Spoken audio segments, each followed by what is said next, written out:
Imagine growing up with a legend, a voice that defined generations. But what happens when that legend faces a challenge that affects us all? Today, I sit down with Antonia and Johanna Bennett, daughters of the iconic Tony Bennett, and we step behind the curtain of their extraordinary life. We explore the unique dynamics of their family, the unspoken complexities, and the deeply personal journey of navigating their father's battle with Alzheimer's. We dive into the fascinating question of how Tony's incredible discipline, his ingrained habits, and the power of muscle memory allowed him to continue sharing his gift with the world even as the disease progressed. This isn't a story about a famous name, it's a story about family, resilience, and the enduring power of the human spirit. Get ready to be moved, inspired, and maybe to see Tony Bennett in a new way you've never seen him before. Welcome to Fading Memories, a podcast for caregivers of loved ones with dementia. I'm your host, Jennifer Fink. My mom had Alzheimer's for 20 years, and when I went looking for answers, I had to start a podcast to find them. Join me as we navigate the challenges of dementia caregiving. Let's share our experiences, find solace, and discover the strength within us. Get ready to embark on a transformative caregiving journey with Fading Memories. Feeling overwhelmed? You're not alone. I know that feeling all too well. It can be tough to navigate life's challenges, but you don't have to do it all by yourself. Introducing Help Text, your personal therapist in your pocket. With Help Text, you get expert advice and support delivered straight to your phone. Signed up for the text, and oh my God, that was probably the best thing that I did. See, it's like a friend. It's personalized, so it has your my father's name, birthdays, anniversaries, I mean everything. And so you receive a text as if it was from a friend giving you support. If you're ready to feel better, sign up for a year of support and get weekly advice tailored just for you. Using the link in our show notes, we'll give you a 10% discount, and when you support our sponsors, you help support our show. We got a good thing going here, and if you need a quick read with additional dementia caregiving advice, or you would like a simple way to keep in contact with me, then please sign up for my email newsletter. You'll get a 5-minute or less read every Wednesday morning, no spam, no selling of your information. It's the best way to keep in touch in these turbulent digital times. Welcome to Fading Memories, listeners. I'm Jen Fink, your host. I have two special guests with me today, Antonia and Johanna Bennett. You might recognize that last name because their father was the famous Tony Bennett, and they're here to tell their story of their journey of Alzheimer's with their famous dad. So thanks for joining me, ladies. Thank you for having us. You're welcome. So you're going to have to remind me. We're going to start at the end and work backwards a little bit. What year did your dad pass away again? I think I could remember that. It was almost 2 years ago now. Yeah, about July or no, he died about 2.5 weeks shy of his 97th birthday. That was what year? That was a year and a half, almost 2 years ago. Okay. Yeah. So I had a feeling my mom's been gone for 5 years. Mm-hmm. So it doesn't feel like 5 years. So I don't know. I have a strange relationship with time between COVID and my parents and moving and just my touch points with like time markers is weird.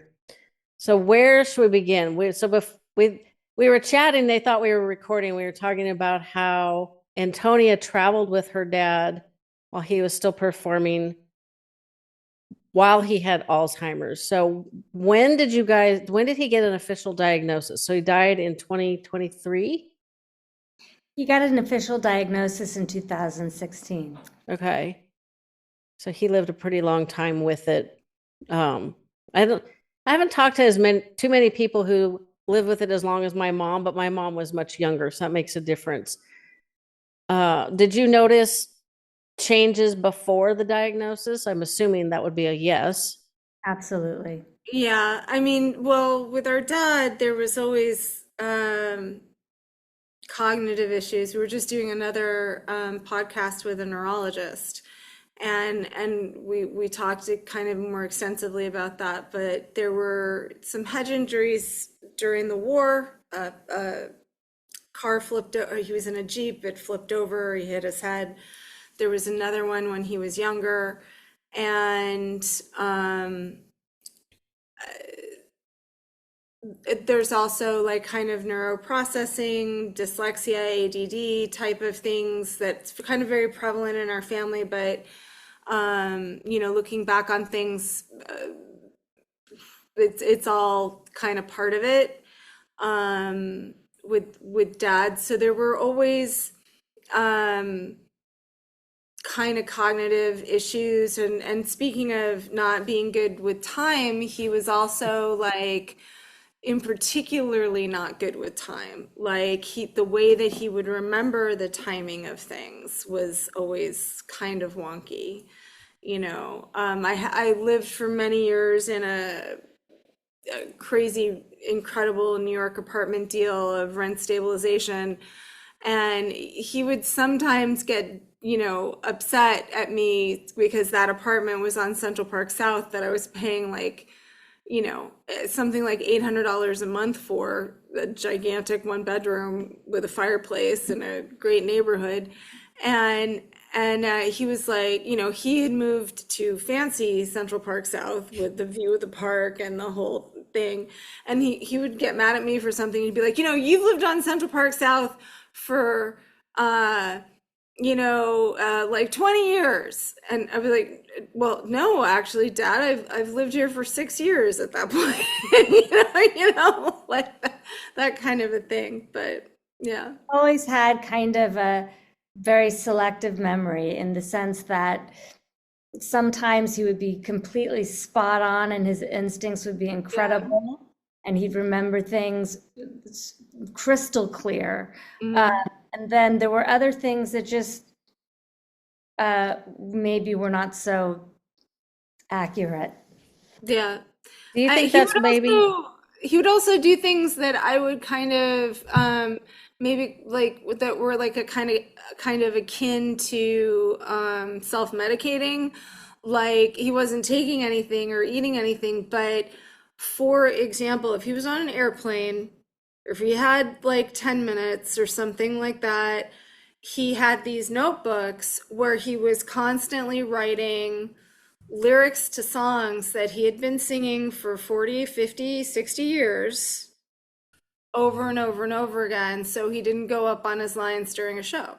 And that was just so that he was, and it's basically, you know, there was one at a certain point, he went back to an old set list from like 1965. There was some live record that I remember picking up and looking at the order of the songs and the songs on it. And I was like, Dad, this is your set list now, you know, and that was in the, you know, 90s or early 2000s that he had flipped it back over to 1965. So you would think that he would just remember those songs, but even if he did, he didn't think that he would. So he was doing that all of the time.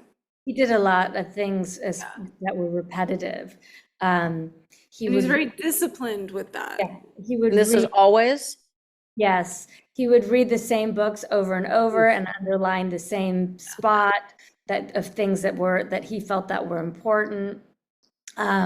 He would go over lyrics or set lists or whatever it was, but he was constantly curious about things, and he also really systematically needed structure and repetition.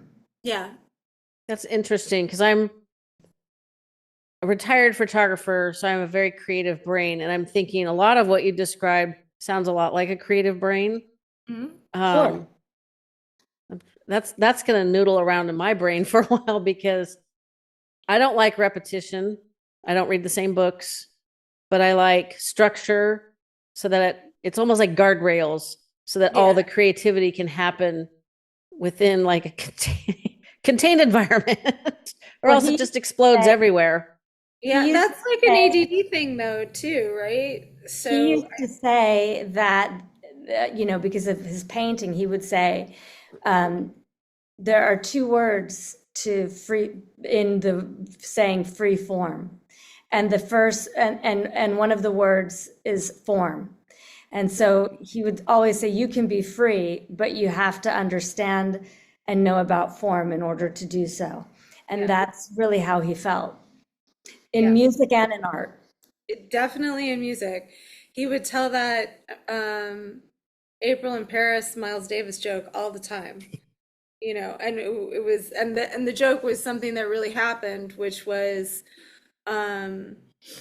Miles Davis was doing a gig somewhere, and he asked for, at a certain point in the show, he stopped and he said, does anybody want to hear anything specific? He asked for the audience to call out tunes, and this woman said, "Oh, please play April in Paris." And he looked at her and said, "Lady, that was April in Paris." That's funny. So, free form, right? That's wild. So, did you always travel with your dad, or Antonia? From early on, we would go, Joanna and I, as kids, would go up and meet him in San Francisco at the Fairmont Hotel, where he had a residency, or in Vegas or Tahoe. And we did always travel. In the summers, we would travel all around. And Yeah. um, When our parents were married, it was basically a constant travel until I think up until I had to go to school. So, and even then I was being pulled out of school and we were on the road different places, yeah. I think travel is very educational, so I'm not so sure that's a bad thing. No, I don't think it was either. I'm actually to this day more comfortable in a hotel room than anywhere else. So you said he was diagnosed in 2016, if I remember correctly. Yes. When did you guys start noticing that his like creative idiosyncrasies were getting more weird? well, I mean, I think, when somebody gets older, you start to wonder, like, is this just like getting older stuff, or is Yeah. this something else? A And lot of it, well, I just want to clarify something for you because it sounds like timing of certain things is important for you in this conversation. We were not informed of our father's diagnosis. I We can found relate. out, yeah, we found out our father had Alzheimer's basically when you did. There were some kind of hints from the powers that be or that were in his life, but we weren't sure if that was just an offhanded comment, like, oh, he's got Alzheimer's, like, oh, his brain's going, or if it was a diagnosis. So we didn't find out, and to this day, we've never spoken to any of his doctors. That we haven't been allowed to. So it's unfortunate, but what I can kind of glean from that is to further answer your question, the stuff and the progression of dad getting older and now looking back going, oh, that was the Alzheimer's, that wasn't just old stuff, Right. and then some of it the reverse, some of it was just older stuff and not the Alzheimer's, That makes sense. So Yeah. was there a reason that they kept it from you? Was that his desire, or is that just family dynamics? It was family dynamics and politics and money stuff, and we don't need to talk about any of that here. Yeah, it's like all the fun family things. I can Yeah. like Yeah. I think Alzheimer's and other forms of dementia just seem to bring out the worst in some families. It's really unfortunate. It's it's horrible, it's horrible. Yeah. So Antonia said you were traveling with your dad. You want to tell us what that was like? That sounds really fascinating to me.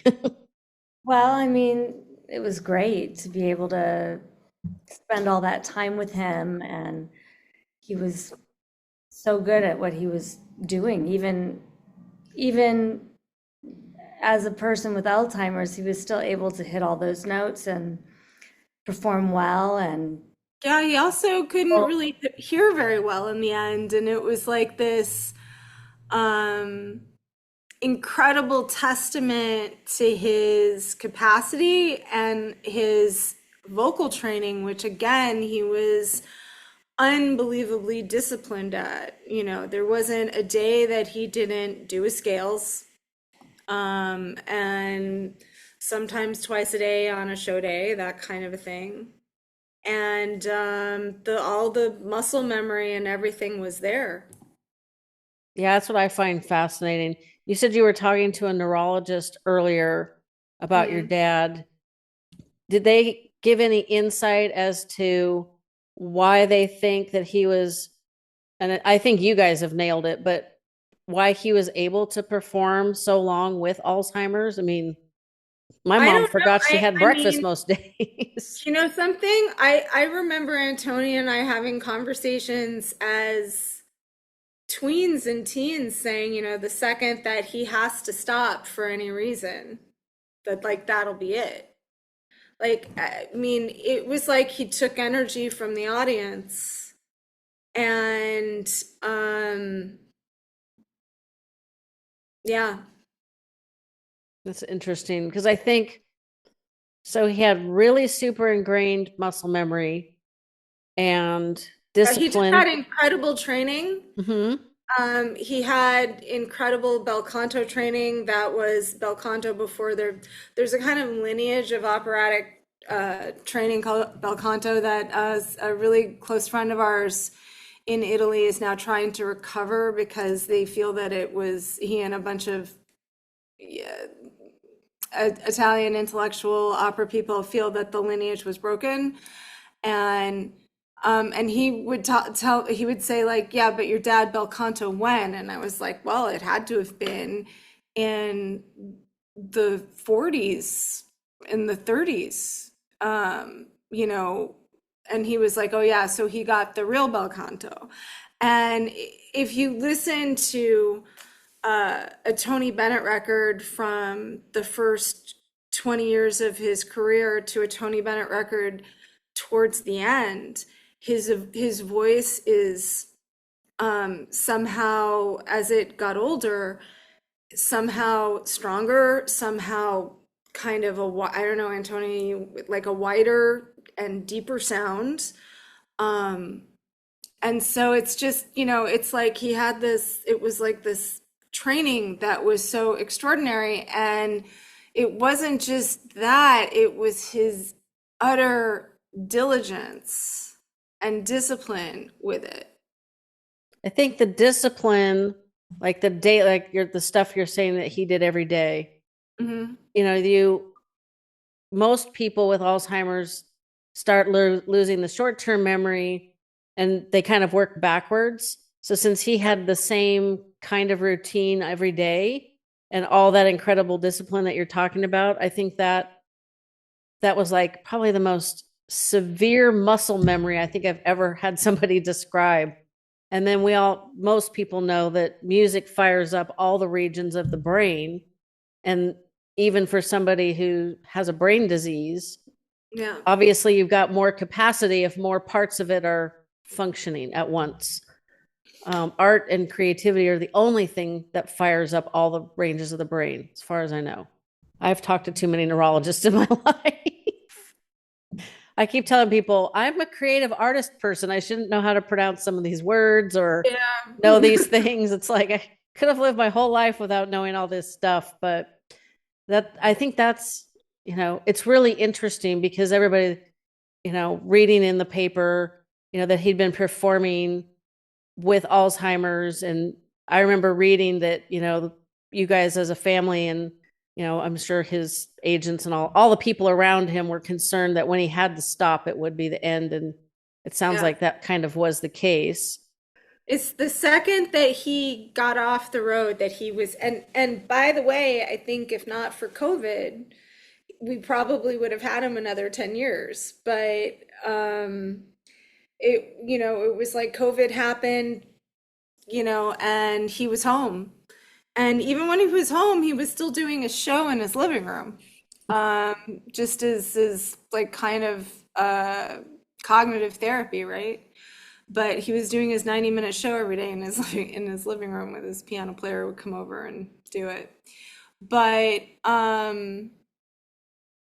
yeah, it was as we predicted when we were young, just like pretty direct decline. I just find that really interesting. And it kind of, I was having a conversation with somebody earlier. Their mom died from COVID. And it was one of those things where all the powers that be did all the right things or all the wrong things for the right reasons. Obviously, I think that kind of affected your dad as well. But we were talking about, she's also had a couple of concussions. And so she's worried about like concussion protocol. And I made the comment that I'm pretty sure the concussion protocol would be to do all the lifestyle things that they tell you we should do, exercise, eat right, don't smoke, don't drink, all those things that people like resist doing, and not having or significantly reducing your risk of dementia or any kind of dementia is worth making those lifestyle changes to me. You guys don't know this. Most of my audience should. My mom had Alzheimer's for at least 20 years. Her mom had vascular dementia, and my maternal great grandmother also had dementia. So, my previous nail gal kept saying, Vietnamese culture says there won't be a fourth generation, but I'm not taking the risk. And I do all of the lifestyle stuff every day. And if it sounds like, because they also talk about routines, how that's really important for somebody with any form of dementia. But your dad obviously exemplifies how having like a really defined way of managing your day-to-day life for decades is really good for your brain. I'm not sure I've talked to anybody that said anything along those lines. So I find that really interesting, which is why I wanted to talk to you guys, because I knew there was going to be some really interesting stories that people hadn't heard before. Go ahead, honey. He also played tennis, and a lot of people say that racket sports are like one of the number one things that are, as far as sports go, that are good for your brain. Yeah, I didn't know that. Dr. Daniel Amen talks about that, how people who play racket sports live longer. Now you're going to make me want to take up pickleball. I don't have depth perception. I have a really wacky vision. So balls coming at me, I usually just like duck. So I'm not really a good racquetball player. I've also heard that dancing. I do cycling, and that requires balance. And I think I've learned, I think for your brain, like if you're picking up you're doing new dance routines and things like that. So all those TikTok dances, people should just keep doing those. Also those, yeah, but it might be a fun thing to do in a class.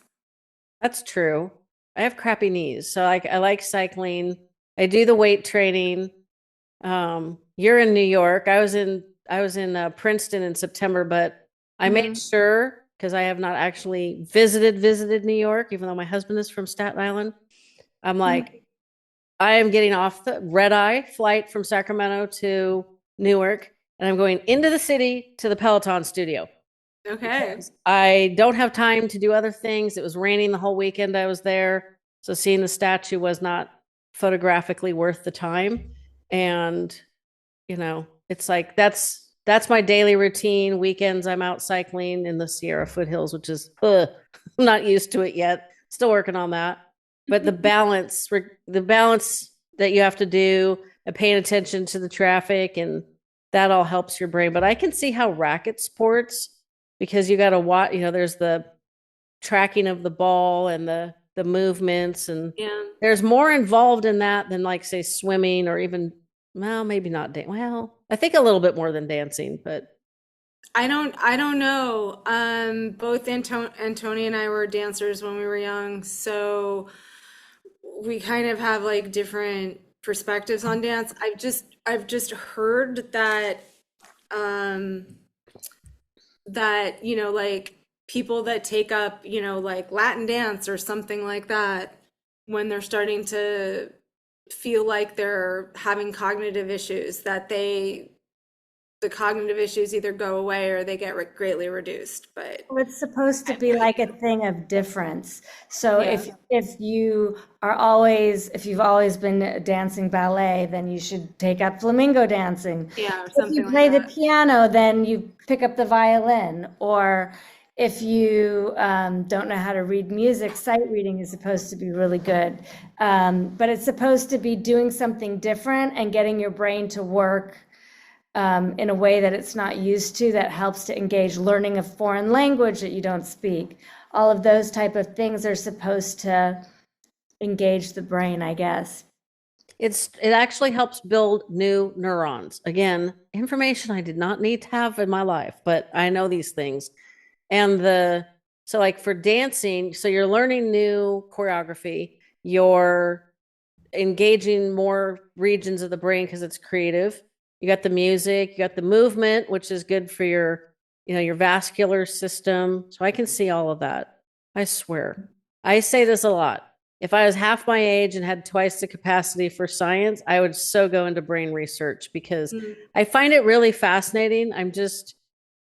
I think I've maxed out on, like, my abilities. Maybe not. I don't know. Maybe I should check into it, but I really don't need a fifth career at 58. So Maybe you should just write some stuff down and go from there. I am working on a book. I was just, again, telling the same person, I need a cable to plug into my brain so I can download my book, because it's all in my brain. I started writing it chronologically, and then I got confused, and it was like, this is terrible. If I'm confused, nobody else is going to follow this. It's just going to be garbage. So I think you just need like an intern or an assistant or something, which I call mine my ADD coach. So that's what I. so that's one thing that you brought up, is you said is there a lot of ADD in your family? I believe so, yeah. So you have ADD, Johanna? Yeah, I probably ADHD. Antonia has had her thing with it too. There's a kind of audio processing thing that can happen.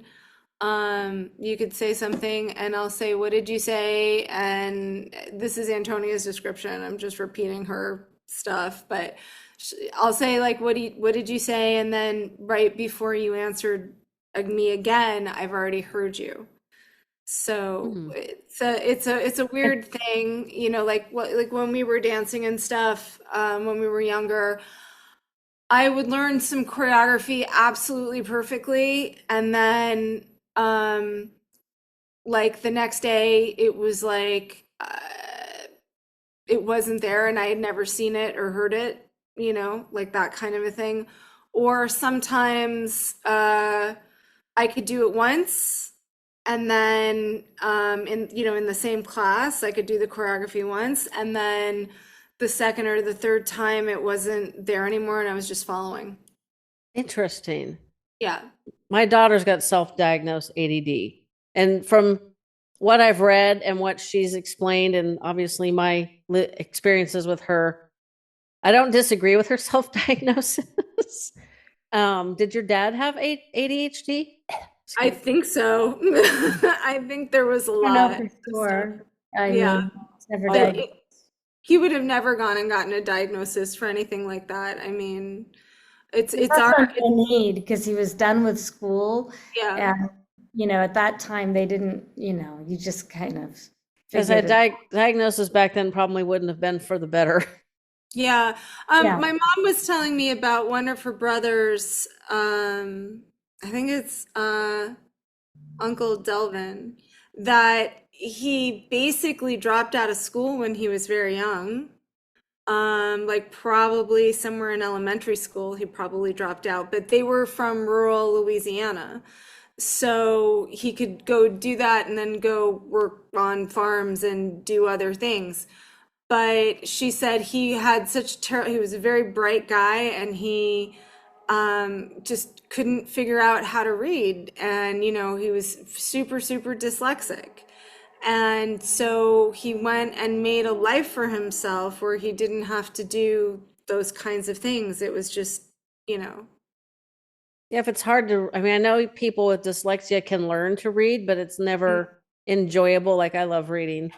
And I Yeah, can't, I don't know. I mean, we're talking about a guy that was getting educated in the 30s and the 40s, right? So, they probably weren't super flexible on different learning styles. yeah. They're still not super flexible. They're just a little bit better these days. So it sounds like your family at large generally has like neurotypical brain, not neurotypical, neuro. Divergent. Thank you. It's, I swear, my brain does not want to work today. I think it's the rain. It's Enough because rain. you're neurodivergent. You're probably neurodivergent too. Yeah. I think, well, I've thought for a long time, one of my photography clients had a very severely autistic son.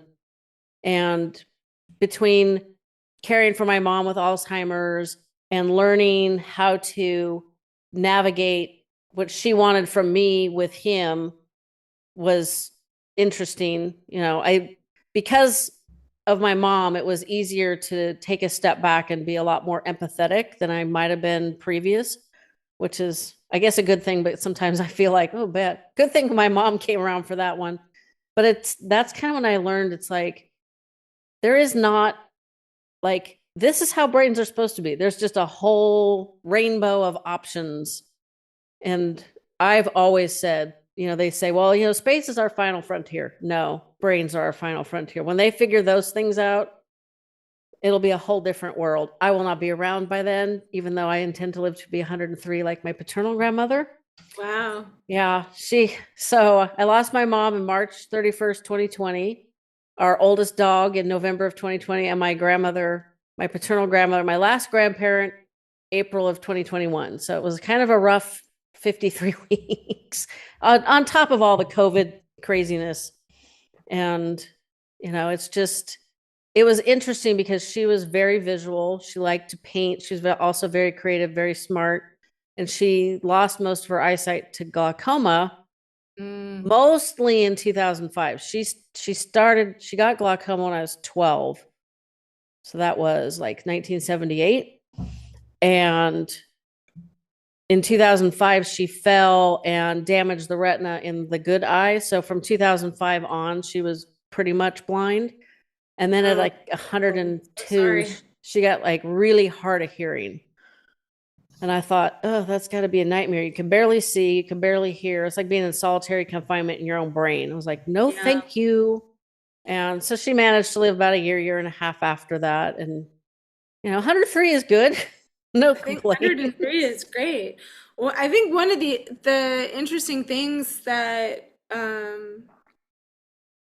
we've been seeing, you know, with all of these things, like with Gene Hackman, and there seems to be an uptick in awareness of neurological disorders with Bruce Willis, with Dad. Um, People are just living so long. Mm-hmm. You know, that maybe if Dad had only lived until, you know, somewhere in his 70s or 80s, we wouldn't have seen the Alzheimer's manifest to the point where he would have said, I think there's something wrong, and went to the doctor, you know, that kind of thing. Yeah, I'm sure that's the case. I'm assuming that he did not participate in all the proper lifestyle choices, air quotes for people who don't watch the video. I Um, mean, he actually, you know, was very healthy. I mean, he didn't do anything like, I know there are books out there like, you know, the Grain Brain and stuff like that. And that guy also wrote a book called An End to Alzheimer's. The guy, Dr. Bredesen. he certainly wasn't going to be like going on an all grain-free diet or anything like that. But he did eat like a Mediterranean diet. Did he not smoke? He didn't smoke, but he did Okay. a lot when he was younger. No, that's not true. He smoked. He No, did but everything. not, at a and then he certain point. stopped though. Then he stopped. Yeah. Yeah. So when he was younger, but when he was diagnosed, he didn't make you know, the huge changes to his diet for a long time. I mean, there came a point that his food got dramatically softer, but he you know, always kind of, you know, in his adult life, from the time that he had stopped doing everything bad for him, he really ate very consistently, Mediterranean diet, and he didn't drink a lot. He would occasionally have a glass of wine, but he was very moderate. Yeah. Just a glass of wine with dinner, that kind of thing. So none of that rat pack behavior that people think of for that era, the smoking, Well, I drinking. mean, early on he did, but He then did. but then he stopped, you know. Yeah, there was a lot of, you know, Dad said he was like they gave us the first place he ever experienced weed was in the army because they literally rationed it out to the infantry. Was this the Korean War? No, this was World War II. Okay. I was trying to do the math in my head. I'm like, it was one of the two. Yeah, so it was World War II, and they rationed it out, and that's, you know, that was that. He basically smoked nuclear powered jazz musician weed every day from like then, from like when he was 16 until he was like 70 something. Wow. So, There is allegedly, well, allegedly might not be the right word, but there's this one is difficult to remember. There's like there's things in weed that are similar to what's in our brain. So there's supposed to be some really good benefits. I've talked to, I think, 4 guests on like medicinal marijuana. Emphasis on I don't think the high powered stuff you never know, might have helped. It's just I don't know. I think I do know, actually. I think that you know, when I have back problems, so when we found out about Dad's situation, I was talking to my neurologist and I said, "Do you work on Alzheimer's?" And she said, "Yeah." And we were talking about all the different stuff with his situation, and I said, "And also the nuclear powered jazz musician weed." And she was like, "Oh, well, there you go." I have noticed with my friends that are on medicinal marijuana for things like cancer, or another friend that's HIV positive, that's, you know, like all that, or that just have pain management problems or things like that, that the weed helps them a lot. It really does. But it also, I don't know, I find they can't really process their emotions properly. That could also And be the pain, Joanna, you know, because when Yeah. you're in pain like that, it's hard anyways. Yeah. It's hard to say what. Yeah, I know.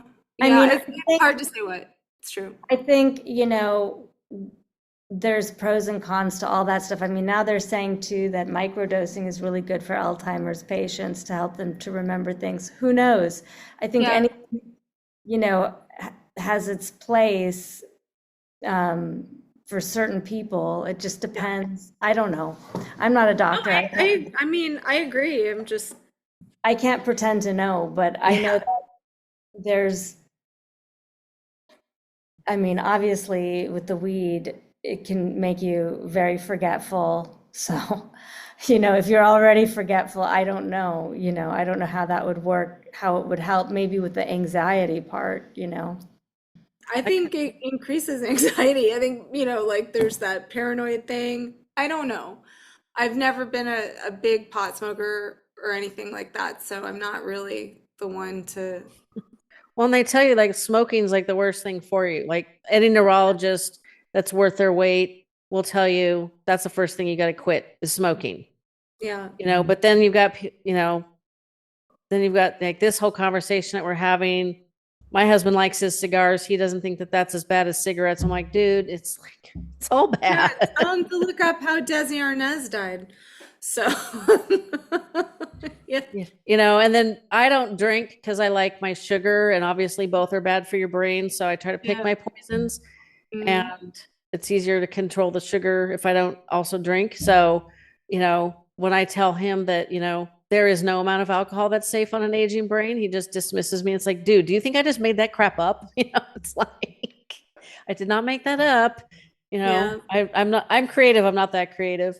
I would assume, but I wouldn't make that statement if I hadn't heard it from reputable sources. So you said you found out about his Alzheimer's when the rest of the world found that must have been tragic. It was fun, let me tell you. I can sort of relate on a much more minor scale. I knew my mom had dementia. I didn't at that time know that dementia was sort of a blanket term for a lot of things. And it wasn't until after my dad died and I was moving her to memory care that I actually got to see her medical documents that said she was diagnosed with Alzheimer's in October of 2011. I Yeah. had assumed that she was formally diagnosed in late summer of 2008 because she went through all the testing to donate a kidney to my dad and was rejected because of cognitive problem. Excuse Oh, me. interesting. And by that point, it was like, duh. Like, Yeah. like somebody that doesn't know anything about dementia would know something's wrong with her. And so by 2011, it was like, really? And she was 69 and a half at that point. So she technically had younger onset Alzheimer's. It just, you have to be diagnosed before 65. And obviously she wasn't because she was real good at hiding it, not hiding it, but refusing to do the testing. Do you know what was like the motivation for finally admitting that he had Alzheimer's? Because I mean, there was a whole big thing I with. don't think he really even remembered that he had it. I mean, I know that he knew, but I think probably somebody would say you have it, and he'd be like, I feel fine, for the most part. I think for him, he was fine. Like he just wanted to keep doing what he wanted to do. So as long as he could do that, he felt okay. I know that he had gone, I only know this because it was in a Article. interview, Yeah. that he had told his wife that he felt like something was wrong. And so then they went to a neurologist. So Yeah, he couldn't remember the names of his musicians suddenly. and That's he very always close. traveled with the same guy. Yeah, it was a very close relationship. Yeah, that would be a little disconcerting. Yeah. They get to a point where, like, I think there's certain stages that are really hard. Like the early stages when this is coming, like the train's coming down the track at you. And then the early middle stages where something's wrong, but you're not like really sure. You just have like this constant confusion. That's got to be awful. Then you get to a point where you just don't remember and you just live in the moment and life is fine. As long as everybody does what you would like them to do, everything is cool. Yeah. So that's probably where he got to. But it's just, you mentioned Gene Hackman earlier.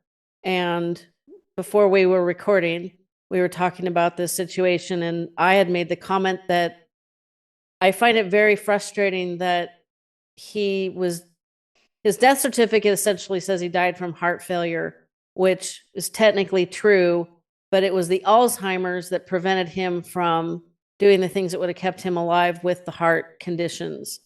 And we were talking about how we need a much broader community support because it was just him and his wife, and she was what, 65? I mean, that's not old, but it's not young. And to have to take care of somebody in their 90s with Alzheimer's disease is exhausting, which is probably why she got sick and died. You know, I don't want to say easily, but Mm. you don't hear people dying from hantavirus very often. At least I don't. No, you don't, but it happens if there's rodents around, and it's just kind of like that was honestly, I think she just pulled a lucky straw, unfortunately. Um, but yeah, as we were discussing before, the situation with Gene Hackman's kind of horrifying to me because for several reasons. But the first reason is, and we've had this kind of unfortunate experience within our own family where, you know, the caretaker closes ranks, doesn't share information. I just, so you understand, I live like literally a 5 to 7 minute walk to my father's house. If she needed something, she could have called me. But these were also in the case of Dad and in the case of Gene Hackman, as since we're talking about it, it's like, let's face it, these are rich people, and rich people can have, you know, somebody, even if it's just an assistant, call and check in, go by the house. Do you need anything? They may not have wanted any of that, but it is very, I find it very irresponsible that none of that was none of those systems were in place. Yeah, I keep wondering if that was like his choice. He didn't want the world to know, which I get. I mean, I'm sure, you know, I was at a Tribeca Film Festival luncheon one time, with Robert De Niro, and somebody on the other side of me said, "What happened to Gene Hackman? Why is he not working?" I said, "I don't know, but I bet Bob knows." And so we asked him, and he said, "That's a really good question. We have the same agent, so I hear about him, you know." But Bob said, "I think he just wanted to stop." And that was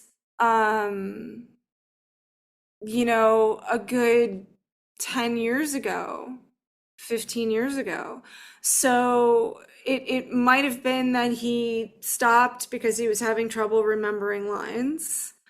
And that might have been a first clue to a diagnosis, and who knows? But again, it's all just speculation. The stigma surrounding dementia causing diseases is definitely, it's going away, could go away a little quicker. When I started my show in 2018, you did not share your loved one's journey on social media. It was just, Mm, this was before they had, you know, quote, cancel culture, but that is what would have happened. You would have just been shunned essentially.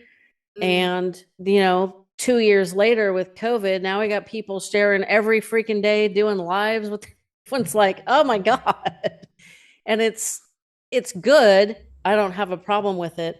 It's just, it's interesting that in that short period of time that it improved, but it improved with, like, I'm a Gen Xer and you guys are too, I guess.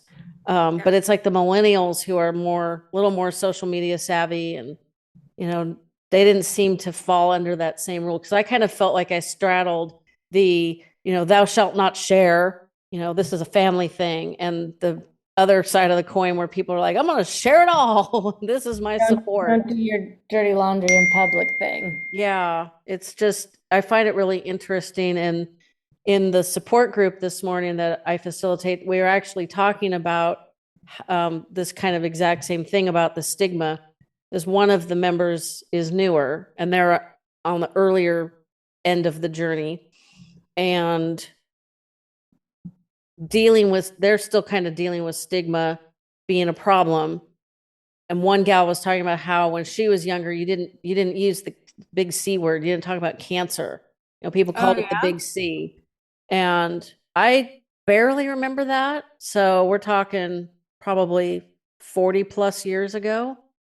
And, you know, so I'm assuming in another 10 or so years, it'll probably be the that way. We have autism, all the different things that cause dementia, ADHD, ADD, depression. We got all the mental illnesses. We talk about all of it now. So I think the stigma will be greatly reduced, hopefully sooner rather than later. But I think Yeah, that's with all the funding getting cut, terrifying.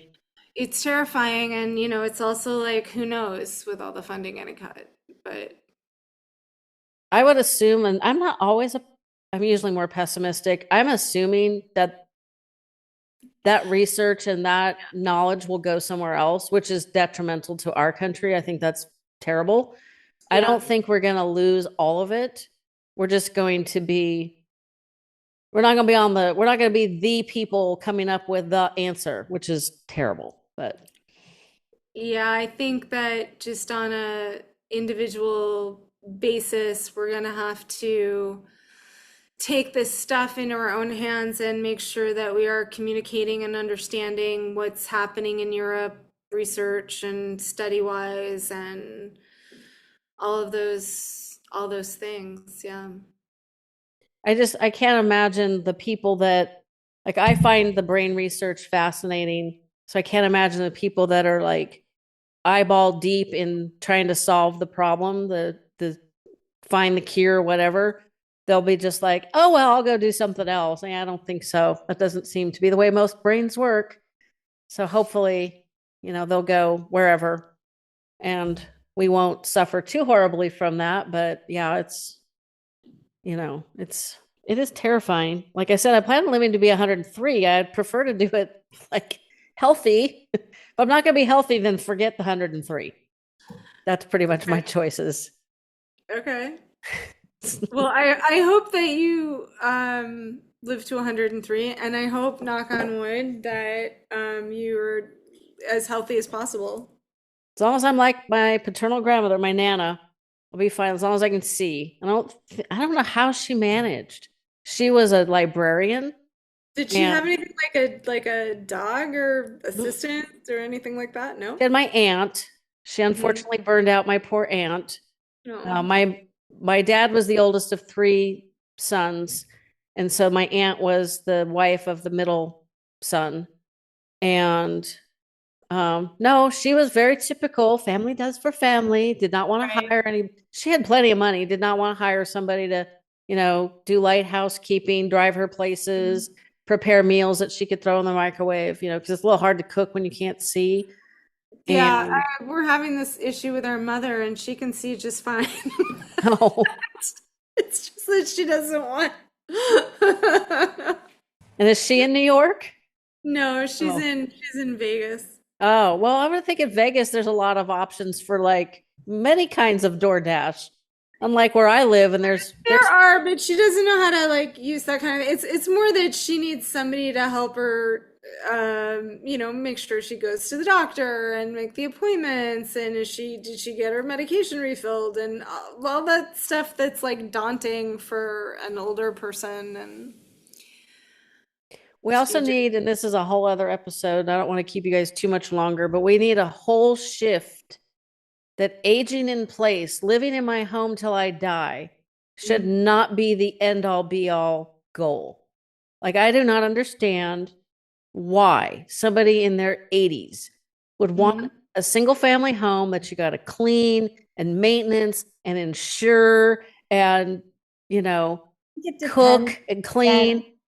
On your economic, in a lot of cases, if you have the financial means, I think it is nice because if you are older and you have around the clock care and somebody's always there, then whenever you need assistance, you'll have it. If you're actually in a facility, you're not going to have somebody designated to you all the time. If you have to get up and go to the bathroom, you have to wait for somebody to come to your room, and you could very easily try to get up yourself and fall in a facility, as you could. But there are also, Antonia, do you remember that place that Aunt Mary was in? That she had a house, and it was like a over 50 active seniors. That's what I was going to say, is Yeah. that on the flip side of that, it's very important to have community. Mm-hmm. And so if you are living by yourself and you have community, then maybe that's a good thing. If you don't have community, you have to weigh out all the options.